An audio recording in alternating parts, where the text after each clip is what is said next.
Bonjour à tous, welcome back to Lingoni, my name is Alicia et aujourd'hui nous parlerons des modes et des temps en français.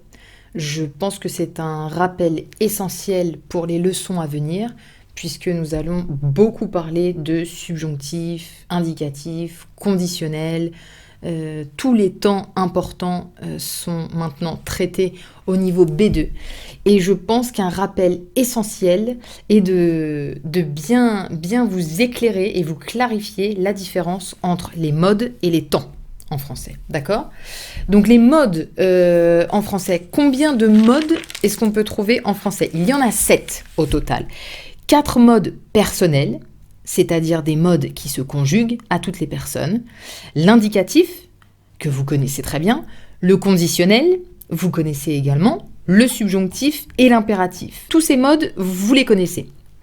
Peut-être pas à tous les temps, mais vous connaissez ces modes. Vous connaissez également 3 modes impersonnels, qui ne se conjuguent pas donc. Le mode infinitif, le participe et le gérondif. D'accord ?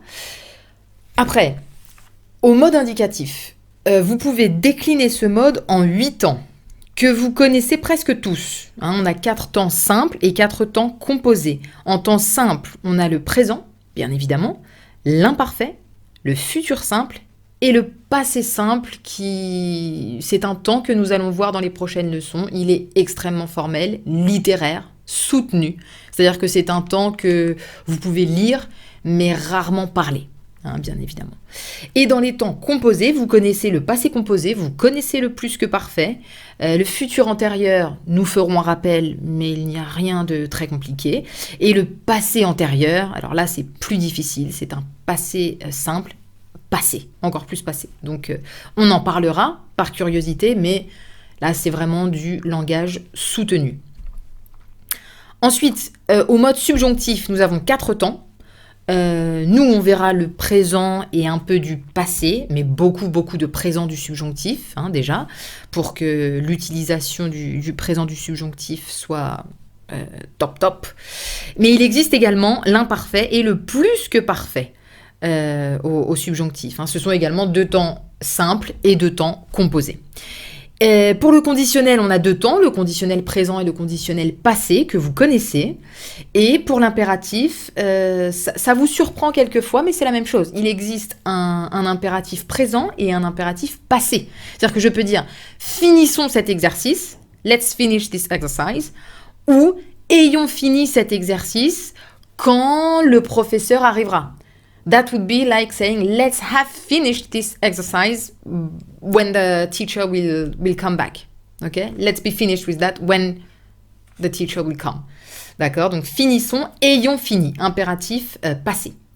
Quant au mode impersonnel, donc ils ne se conjuguent pas, c'est pour ça qu'ils sont impersonnels, mais ils ont une forme présente et une forme passée.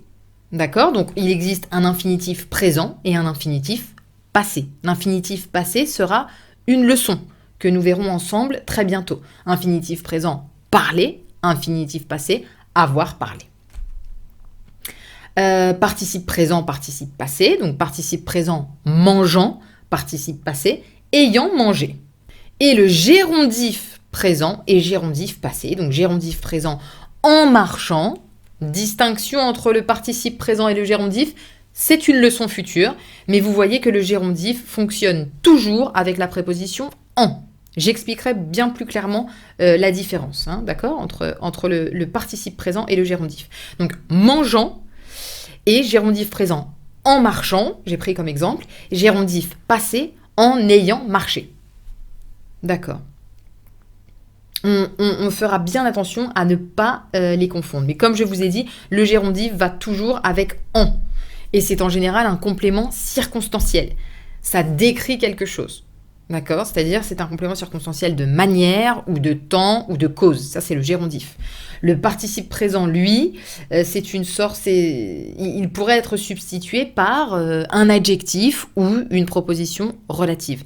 Si ce n'est pas clair, please don't panic, because again, I will have a full lesson with a couple of examples that will be completely clear, like the difference between gérondif et participe présent. So no panic. The important part here is to remember that we have des modes et des temps verbaux. Ce n'est pas la même chose. C'est très important de les distinguer.